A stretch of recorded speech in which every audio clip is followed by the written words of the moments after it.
Mare di Raffaele Chiurazzi, legge Gennaro Sansone.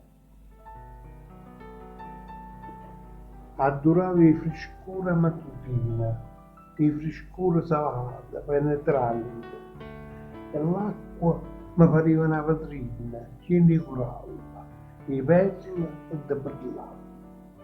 Mi pareva una vera scella aperta, cusuta con la gente in novella, come ciulazze sedere coperte, e nuvole sfilavano così.